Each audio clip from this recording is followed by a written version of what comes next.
Levanta um dedo se você tem pesadelo com a folha em branco. Levanta mais um dedo se você começa a escrever sem saber muito bem para onde que você vai e espera que você vai descobrir ali no meio do caminho. Levanta mais um dedo se você tem até dor de barriga na hora de receber os feedbacks do seu orientador, da sua orientadora. E pode levantar mais outro dedo se você pensa que ninguém tem problema para escrever, só você. Mas agora é o último, eu juro. Levanta mais outro dedo se você já deu play nesse episódio com o pensamento de meu Deus, eu preciso ouvir sobre isso. Bom, se você não levantou nenhum dedo, você também tá super convidada a entrar com a gente nesse episódio sobre os desafios da escrita acadêmica, porque eu tenho certeza que isso vai te ajudar a entender melhor a crise de vários dos seus colegas e, quem sabe, você não consegue dar uma mãozinha para eles. Você está ouvindo Homo Acadêmicos. Pega o lápis, papel e borracha, porque o tema desse episódio é escrita acadêmica. Já clique em compartilhar e mande esse episódio para aquela pessoa que chora as pitangas contigo na hora de escrever. Vamos lá?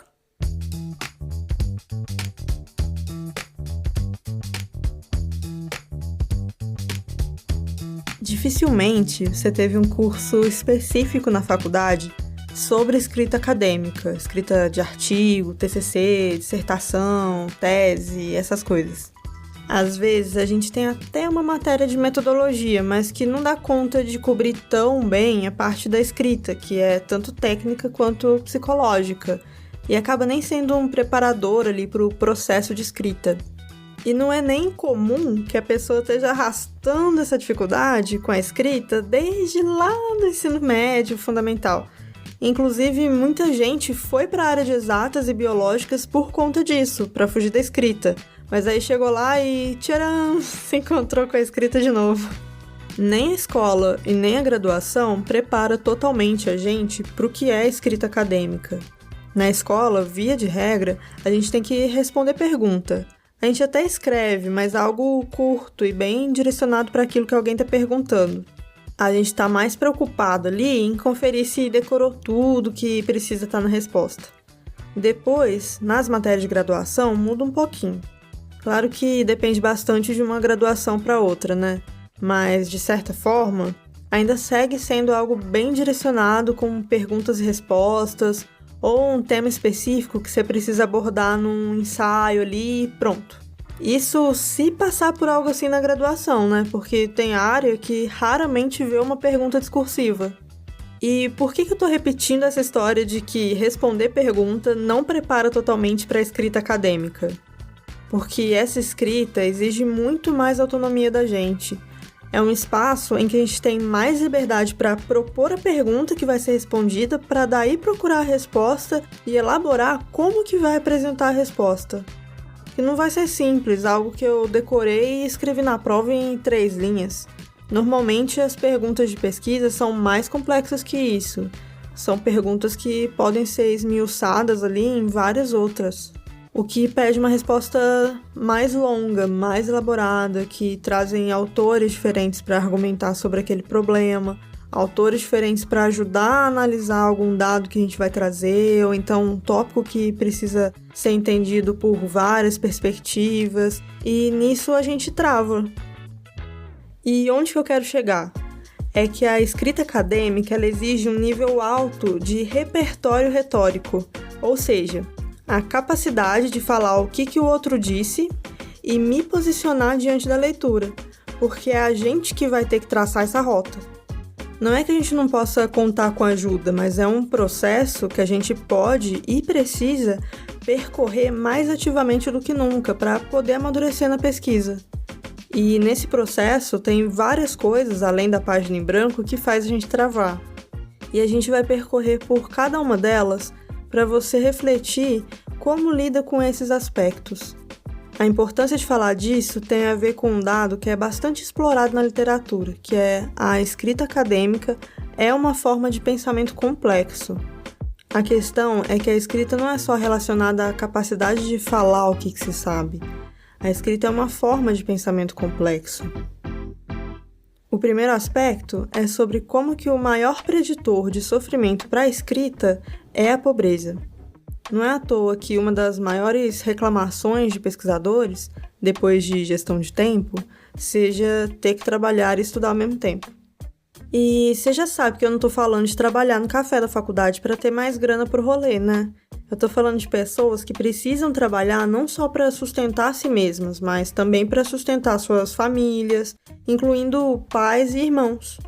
Não tô falando de trabalho de meio período, tô falando de trabalho de turno completo, de 9 horas de comprometimento do seu dia, que também vai envolver horas de trânsito para ir e voltar do trabalho, da faculdade.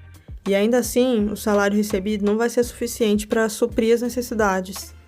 E esse é um contexto que leva as pessoas a se alimentarem mal e nem terem tempo e recurso para cuidar da saúde. E nessa, a gente não pode esquecer que a escrita não é uma atividade que envolve apenas o seu cérebro e a sua mão. É algo que se faz com o corpo todo. Agora me diz, como que um corpo cansado vai produzir? Por isso que é importante dizer que as categorias sociais de classe, gênero e raça devem ser incluídas em qualquer análise do fenômeno da escrita. Quando eu falei disso com a Arely Cortez, que é mestra em História pela Universidade Nacional Autônoma do México, ela me respondeu assim: Esto me hace mucho sentido. Escuta só, pela voz da Ellen Aquino. Isso faz muito sentido para mim. Agora eu entendo porque, em vez de escrever minhas próprias palavras para me expressar, como por exemplo quando eu escrevo nas redes sociais, no WhatsApp, no Instagram, eu prefiro copiar, encaminhar ou repassar o que os outros me escreveram. Ou também escolher um emoji ou um sticker. Ou então até escolher um emoji, um sticker. A saturação de conteúdo visual gráfico tem relação com o declínio das habilidades de escrita entre os jovens universitários? Bom, não tenho essa resposta, mas é algo que a gente vai deixar para você conversar no seu grupo de escuta do podcast. Pensando até na criatividade, você acha que esse cansaço da saturação dos sentidos afeta o seu processo de escrita? Inclusive, você tem conseguido descansar sem continuar submetido a um monte de estímulo assim, tipo das redes sociais? Mas vamos voltar para os mitos da escrita. A ideia de gênio talvez seja a maior ideologia da vida acadêmica nos últimos 3 séculos. E ela continua tão forte hoje como no século XVIII e XIX. Você já conheceu o Robson Cruz dos episódios anteriores. O grande problema da ideia de gênio é que ela sustenta uma constante expectativa nos estudantes e muitas vezes nos docentes de que em algum momento da minha trajetória, algo muito especial em mim vai me revelar como um grande intelectual, acadêmico, cientista.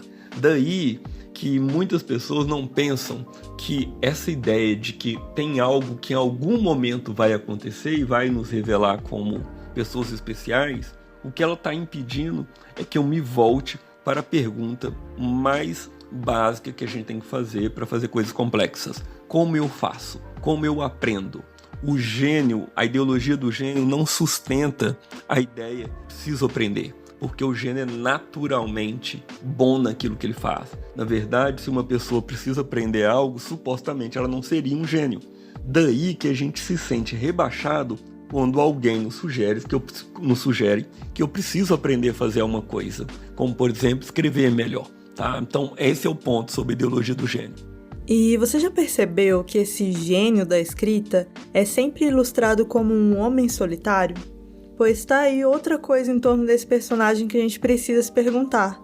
Tem que ser assim? A escrita acadêmica tem que ser sempre solitária? A gente tem que se afastar dessa mentalidade de que existe um ideal de escrita. Até porque, às vezes, a gente faz isso projetando uma imitação de escrita de alguém. E isso também se conecta com uma ideia de que escrever bem, ser profundo, é escrever confuso, de maneira complicada, rebuscada, e é balela. Tem essa falsa noção de que se a gente entende tudo de um texto, então quer dizer que ele não é profundo o suficiente, complexo o suficiente. Ou que precisa escrever igual fulano, beltrano, cicrano. E a gente sabe que nem sempre isso vem do próprio estudante, às vezes vem de outros colegas, de professores, ou aparece na orientação. Isso vem da lógica da socialização acadêmica, daquelas regras que a gente mencionou lá no primeiro episódio, de que nem sempre são ditas, nem sempre são explícitas, mas que estão por aí. Nesse sentido, algo que pode ajudar é trazer mais amor para os nossos processos de escrita. Ok, imagino que você tenha dado uma revirada de olho e tá pensando que eu tô trazendo algo super abstrato, né? Mas não é, segue comigo. Trazer amor para nossa escrita não precisa ser abstrato. Sabe quando alguém te pergunta algo ou pede uma informação e você dispensa toda a atenção e paciência do mundo para explicar? É mais ou menos assim. Se achega ao texto mais com uma perspectiva de querer contribuir de forma clara para alguém. Isso é algo muito mais gentil e valioso do que tentar se complicar para performar algo super profundo. E eu sei que a gente faz isso pensando na banca também, mas duas coisas aí. É provável que o nosso texto vai ser muito mais acessado e útil para alguém que está pesquisando aquele tema porque quer aprender do que para o próprio pessoal da banca. Então, por que não pensar nesse pessoal que vai estar começando na pesquisa e chegou no seu texto? E segunda coisa, vamos começar a convidar pessoas gentis para as nossas bancas? De novo, isso não quer dizer que não é para ter crítica, mas que elas não precisam ser rudes e muito menos desmoralizar a pessoa que está sendo avaliada, igual o membro de banca que a gente já viu criticando roupa de aluna, ou falando: ouvi dizer aqui que você emagreceu 8 quilos para escrever essa qualificação, e se percebe no resultado do seu trabalho. Dá para ver aqui nessas páginas o esforço importante que você teve. Conseguiu um excelente resultado, mas provavelmente você ainda vai precisar emagrecer uns 3 ou 4 quilos para chegar da qualificação num texto de tese. A gente sabe que isso acontece. E eu sei que a gente cai nessas ciladas porque confia nas indicações dos colegas, dos professores, ou porque admirava o trabalho da pessoa que só conhecia antes por ler o que ela produzia, né? Mas fica aqui um apelo. Professores, professoras, caros colegas, não indiquem pessoas assim. Vamos premiar a contribuição acadêmica construtiva e que vem acompanhada de gentileza. E um segundo apelo. Aconteceu algo assim? Vamos quebrar o decoro da banca sim e questionar. Isso que a gente está falando me fez matutar no quanto que a gente trava por pensar em quem que vai ler. E é meio inevitável escrever sem projetar um leitor, né? E a gente sempre acaba projetando aquela pessoa, aquele leitor imaginário que vai causar uma crise com qualquer coisa que a gente fale.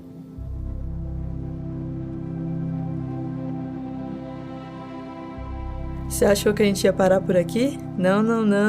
Tem mais coisa para explorar na temática da escrita. Quantas vezes a gente não se engaja com 1 milhão de coisas para adiar o processo de escrita? Quando eu terminar o fichamento aqui desses 295 livros e artigos que eu salvei, aí eu começo a escrever. Pera, vou fazer uma faxina aqui no quarto primeiro, bater aquele bolo. Ou então vou pegar mais umas outras matérias aqui que eu nem preciso, vou participar de mais um evento para ver se eu pego outros insights pro meu trabalho. Tudo. Inclusive coisas ótimas e importantes, mas só para adiar a escrita. Quando a gente conversou sobre isso, o Robson contou pra gente de uma situação em que uma professora dessas pessoas que publicam 50 artigos por ano falava pra ele que a satisfação que ela via nele por ter publicado um livro em 1 ou 2 anos era muito maior do que qualquer alegria que ela tivesse sentido em todos esses anos com essas dezenas de publicações. A gente precisa desacelerar, não só para produzir com mais qualidade, o que também é muito verdade, mas para produzir com satisfação. E as agências governamentais precisam escutar isso da gente. A gente precisa aprender a ver a escrita mais como um treino do que como um dom. Quanto mais a gente escreve, mais a gente aprende, até mesmo para desenvolver a habilidade de voltar depois e saber o que apagar. O Luiz Antônio de Assis Brasil, no seu livro Como Escrever Ficção, fala que tem algumas pessoas que instruem os escritores a apagarem as primeiras páginas ou parágrafos de um texto, porque é nesse momento em que a gente está aquecendo os motores. Não é uma regra absoluta, e talvez seja mais fácil visualizar essa tática para a escrita literária, mas é algo que, mesmo na escrita acadêmica ou na escrita dos próprios roteiros que você está ouvindo agora como podcast, me ajudou a olhar com mais leveza para os momentos de início de escrita, quando o papel ainda está meio em branco. Poder começar sem muita crise, se tá bom, se tá certo, porque depois de começar a caminhar, dá para olhar para trás e alterar o texto, dá para deletar aqui, adicionar ali, mudar algo aqui de lugar. Não tem nada escrito em pedra. Esse lado escritor do pesquisador fica tão em segundo plano que, se comparado com as discussões da escrita literária, que uma boa ideia para você é dar uma lida ou assistir vídeos de autores e autoras falando sobre o processo de escrita deles. Assim que eu descobri que o Philip Roth escreve 100 páginas para escolher um parágrafo para começar um livro. E ninguém acha que ele é um incompetente por conta disso. E para isso que a gente tá mencionando em vários episódios, inclusive, essa coisa do projeto de texto e projeto de pesquisa, ou planejamento de texto, de pesquisa. Já que, sem isso, a gente fica igual os israelitas andando 40 anos no deserto sem sair do lugar. Mas o que é isso de projeto de texto, de pesquisa? Escuta só o que a Luana Sofiati tem a dizer. Quando você ouve a expressão projeto de texto, talvez você pense que isso seja algo para organizar a estrutura da sua escrita. Essa é uma das funções dessa ferramenta, mas a primeira e talvez a maior vantagem de criar um roteiro é testar uma linha de pensamento. Então, com o roteiro de escrita, a gente consegue trazer para o papel as ideias que a gente tem para um texto de forma mais concisa e mais esquemática do que quando a gente vai direto para a composição do texto em si. Enquanto a gente está criando o roteiro, a nossa preocupação não está em como começar o parágrafo, qual conectivo usar, ou até qual citação direta trazer. O foco é a proposta do texto, o encadeamento de argumentos. Para delimitar e testar o objetivo comunicativo do texto, você organiza as informações e os conceitos que já tem e pensa sobre qual é a ordem que mais faz sentido para o encadeamento daquela ideia. Enquanto você está fazendo isso, pode ser que você esbarre em algumas lacunas, algumas dúvidas, porque essa é uma etapa justamente cheia de decisões. E justamente por ser cheia de decisões é que vale tanto a pena ter o roteiro, porque você consegue organizar o que você está pensando, registrar o que você está pensando de maneira esquemática, simples e confiável. Uma vez que a sua linha de pensamento está organizada, esse material também vai ser útil para organizar a sua escrita. E começar a amadurecer essa ideia ajuda a gente a amadurecer como pesquisador também. Uma das coisas mais importantes para mim tem sido não subestimar esses procedimentos pretextuais. Você está ouvindo a Valentina Bascur, doutoranda em Artes Visuais pela Federal do Rio de Janeiro. E ela está falando sobre como algumas ferramentas de preparação pré-textuais, no sentido de coisas para se fazer antes de entrar no processo de escrita, ajudaram ela nesse processo de ser pesquisadora. Porque acaba que a página em branco termina sendo uma consequência de que ações prévias não foram realizadas, né? Então, a vantagem do roteiro permite evitar esse sofrimento, esse momento de preocupação e de sentir que a gente perde tempo, né? Aí a questão do roteiro tem me permitido sistematizar as informações, e uma das vantagens é que depois de ter implementado tanto todos os procedimentos pretextuais e o próprio roteiro em si, eu nunca mais me sentei para trabalhar sem saber o que eu tinha para fazer.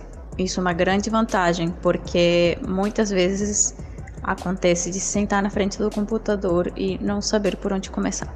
Com as ferramentas de planejamento, isso não acontece. Primeiro porque eu faço um planejamento semanal, aí tem um investimento de tempo de meia hora no domingo à noite, uma coisa assim, em que eu faço uma pequena revisão do que está fazendo falta, planejo a minha semana em torno dessas ações. Sempre pequenas, sempre pouco pretensiosas, pouco ambiciosas, sempre o mais concreto e viável possível. E aí o roteiro permite fragmentar tarefas, criar pequenas ações e inseri-las num cronograma semanal ou quinzenal, coisa de que a gente possa ter uma perspectiva de processo, de caminho, de pesquisa a curto prazo, uma semana, 10 dias, 15 dias. Esse tipo de habilidade ajuda a gente a se sentir mais segura, mais seguro, porque daí dá para entender onde que a gente está pisando. Ajuda até a nomear as dúvidas que vão surgindo, para a gente conseguir focar as energias para resolver esse ou aquele problema que aparecer durante a pesquisa. Para aprender e amadurecer na escrita, é importante também deixar de ver a crítica como uma punição e ver o processo de escrita como um processo de aprendizado. Isso ajuda a gente a lidar melhor com os comentários, até mesmo para dialogar com a crítica. Mas por que você acha isso? Como que você acha que podia ser? Me ajuda aqui a ver o que não está claro. Porque a gente está tão dentro de um tema que tem coisa que parece óbvia pra gente, mas não é óbvia para quem está lendo. E é o outro que acaba ajudando a gente a ver essas lacunas. E aqui são 2 virtudes paralelas que a gente tem que desenvolver. Tanto a virtude da coragem, para mostrar para o outro o que a gente está escrevendo, como a da humildade, para reconhecer que você ainda tem muito que aprender, inclusive na forma de se expressar. O problema é que as primeiras versões de um texto, especialmente um texto difícil, como o texto acadêmico, elas saem na forma de um discurso interno, um discurso mental. Daí que o estudante muitas vezes, e também o docente, não percebe que essa é só a primeira fase da escrita. Quando você compartilha um texto que você escreveu com alguém... Esse é o Geraldo Itese, que você já conhece do primeiro episódio. Com qualquer pessoa, a resposta ao texto pode ser de várias formas. A pessoa pode gostar, pode não gostar, pode achar interessante ou não. E isso é perfeitamente normal. Quem escreve precisa aceitar isso. Talvez a pessoa goste do seu texto, talvez não. E tudo bem. Agora, quando a gente está falando de escrita acadêmica, há pessoas especializadas envolvidas nesse trabalho. Então você tem um orientador ou uma orientadora, um editor, uma editora, com mais conhecimento e experiência sobre esse processo. A pessoa já fez aquilo várias vezes, ela sabe como é. E aqui é praticamente impossível que você envie a primeira versão de um texto e a resposta seja assim, tá lindo e maravilhoso, você não precisa mudar nada. É praticamente impossível isso acontecer. O normal é que sejam necessárias correções. Você vai ter que cortar coisa, você vai ter que acrescentar alguma coisa, você vai ter que mudar algo que você escreveu, às vezes mudar a ordem do texto. Isso faz parte do processo de aprendizagem, não é algo ruim, é algo bom. Não é como se a outra pessoa não te respeitasse, ao contrário. Se você manda um texto para uma pessoa, uma primeira versão, e a pessoa diz assim, tá ótimo, você pode até desconfiar. Isso seria um desrespeito. Você privar a pessoa da sua leitura atenta e da sua crítica. A crítica, ela pode ser generosa. Se a gente for olhar os manuscritos de autores assim, que são maravilhosos, como Victor Hugo ou mesmo Lev Tolstói, você vai perceber que eles têm infinitas correções. Reescritas, cortes, é um trabalho assim, de muita dedicação e de fazer e refazer muitas vezes, né? O J.R.R. Tolkien, né, do Senhor dos Anéis, e o C.S. Lewis, eles participavam de um grupo literário em que comentavam os textos uns dos outros. E o Tolkien, ele detestou as Crônicas de Nárnia, ele achou uma porcaria. As Crônicas de Nárnia que são celebradas hoje, então você vê, né? Isso não provocou nenhuma ruptura entre ele e o C.S. Lewis, era uma coisa perfeitamente normal. A gente tem que aprender a aceitar a crítica. Acho que isso é fundamental na escrita acadêmica pra gente não se frustrar, pra gente não achar que a outra pessoa tá contra nós ou que ela não gosta da gente. Você mandou seu texto, ele foi e voltou com críticas, é bem provável que você tenha algo a aprender com elas. Então, não responde rápido. Lê, você pode ter raiva, tudo bem, mas lê, relê, veja com atenção as críticas, toma um tempo pra pensar, tenta organizar as ideias antes de responder.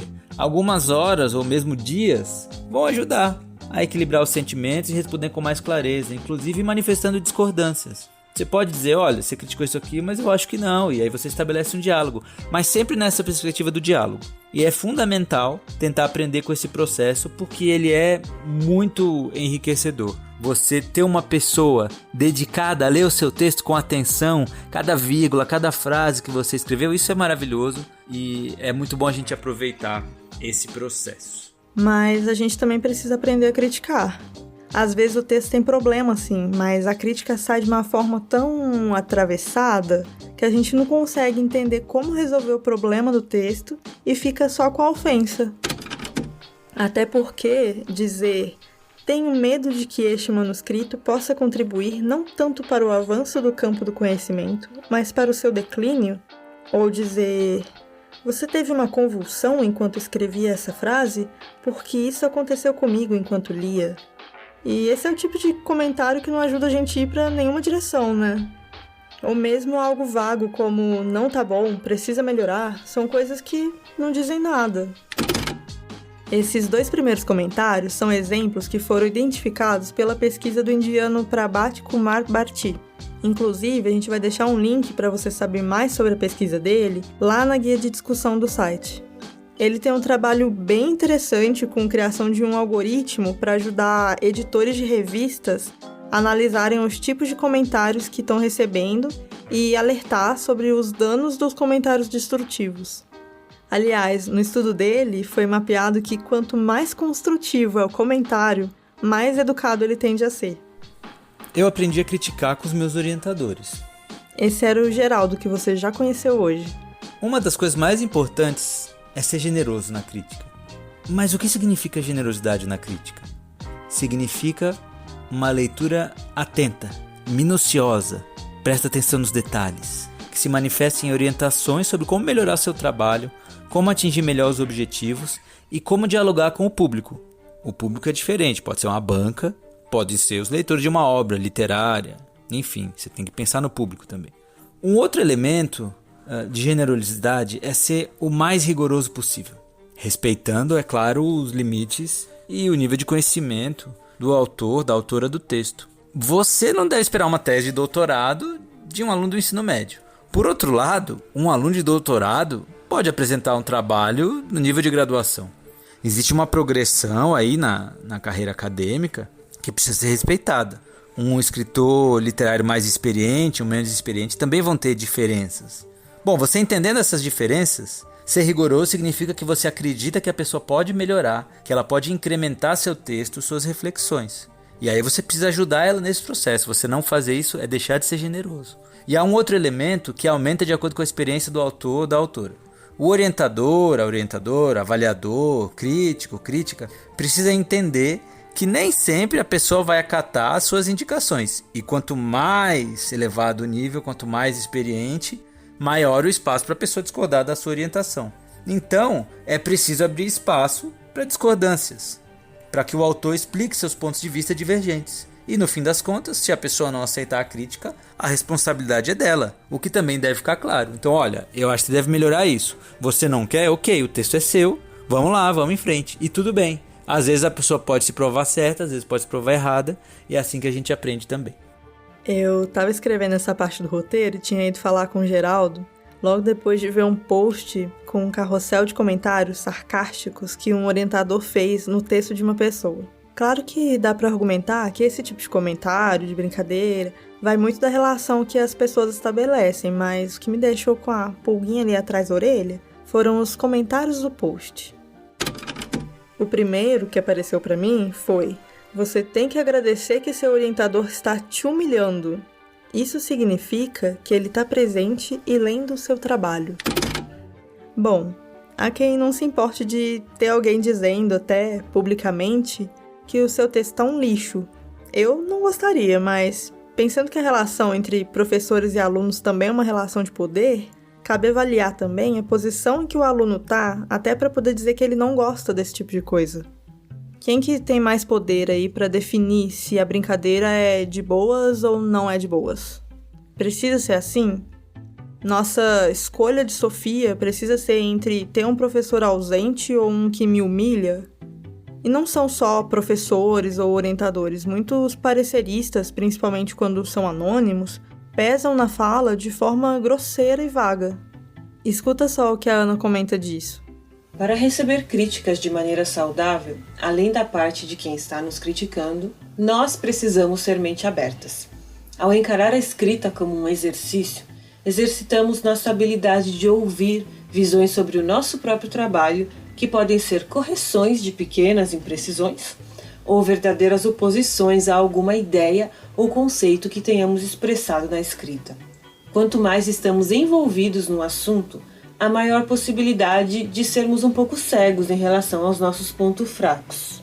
E a prática da correção nos protege do auto-engano. E visto que o mundo acadêmico, ao fim e ao cabo, tem o propósito de desenvolver novos conhecimentos e avançar em suas áreas de competência, se não houvesse correção, releitura e revisão, não haveria confiabilidade nos resultados de nossas pesquisas. Ter a mente aberta pode ajudar a gente até a filtrar as grosserias e considerar comentários sobre nossos textos. Até compreendendo que as grosserias dizem mais sobre quem está falando do que sobre a gente.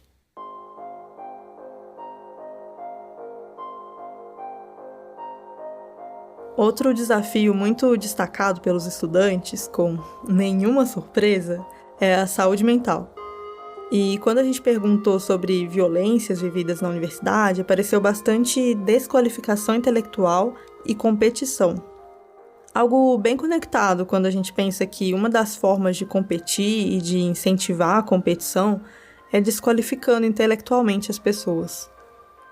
E o que elas mais relatam como um efeito dessas situações é a sensação de incapacidade, piora na saúde mental e o aumento das crises de ansiedade.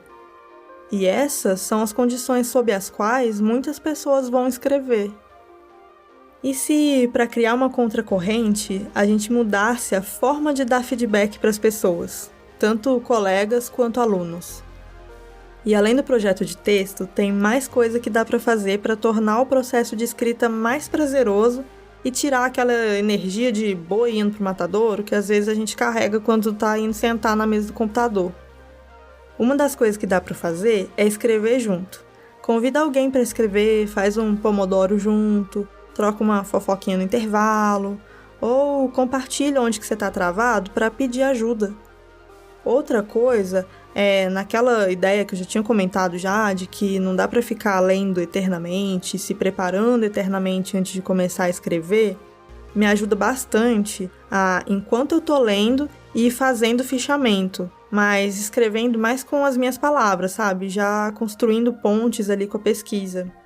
Cria um esquema próprio para se guiar e só vai. Tipo, sempre que escrever de uma cor tal é porque é resumo.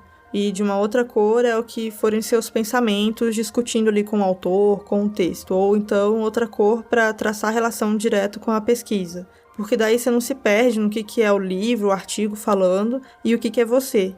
Isso me ajuda bastante na hora de trazer as minhas leituras para a minha pesquisa.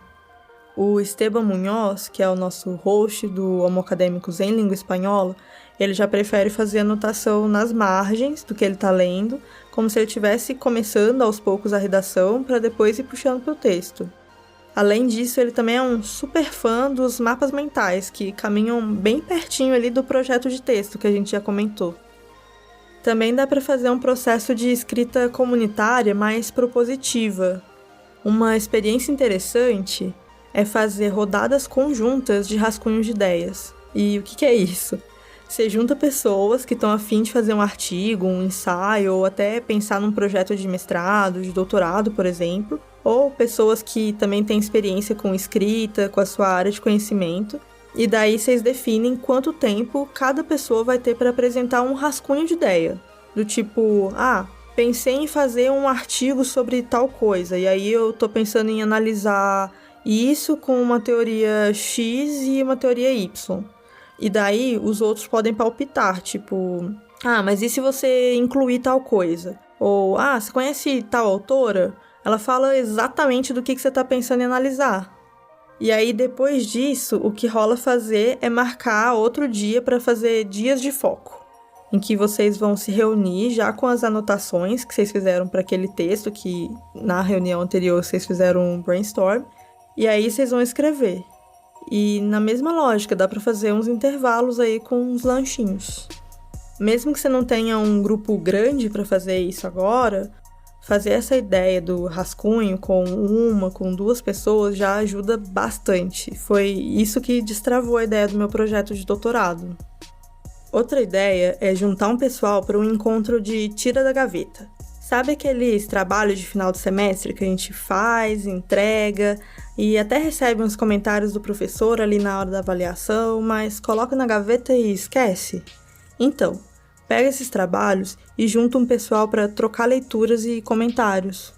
Às vezes dá até para um alimentar o texto do outro, onde tem mais espaço para ser trabalhado, ou porque está com um argumento mais fraquinho, e daí vocês podem até submeter para publicação juntos.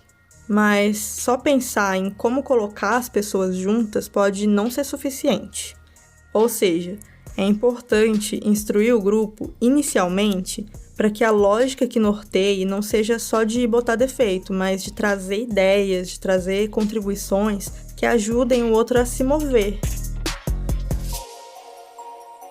A gente falou bastante de humildade, de gentileza, de abertura mental, mas tem outra coisa que também é importante nesse processo de escrita e a gente quer chegar no fim desse episódio te lembrando disso.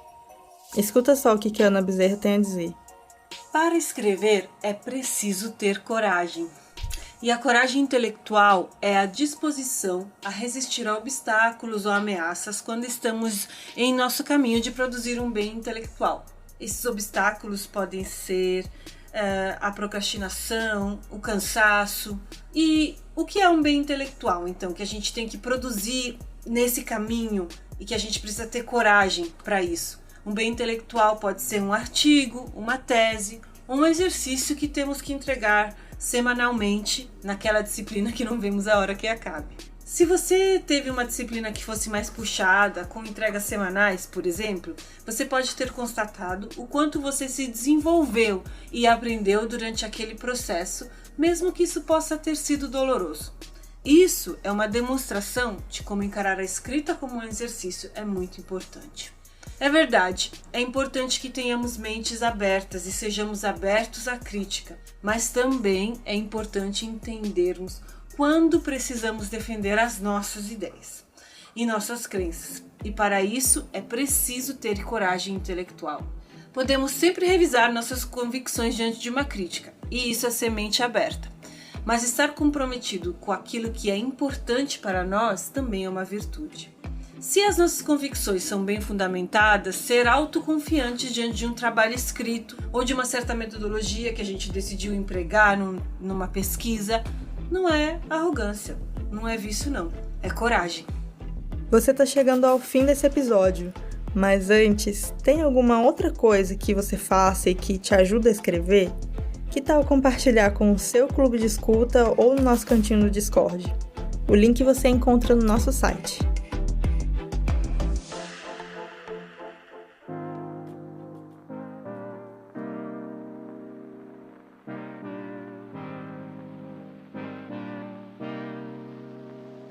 Você ouviu Homo Acadêmicos. Roteiro e apresentação por Débora Vieira. Apresentação em espanhol por Esteban Munhoz. Apresentação em inglês por Alejandra Ortiz. Apoio no roteiro Robson Cruz, Ana Bezerra Felício e Raquel Maia. Apoio com os recursos Ana Bezerra Felício, Débora Vieira, Elisa Feres, Josué Almedo e Raquel Maia. Tratamento de roteiro por Frederico Lopes. Apoio em comunicação Elisa Feres e Lorena Brondani. Edição e distribuição por Laura Beber. Design gráfico e web por Amanda Lopes. Tradução para o inglês por Tomás Friseiro. Tradução para o espanhol por Débora Vieira. O podcast Homo Acadêmicos é um projeto financiado pela Fundação John Templeton e não necessariamente reflete a opinião da Fundação. Acesse o site www.homoacademicos.org para saber mais sobre nós e encontrar nossos recursos.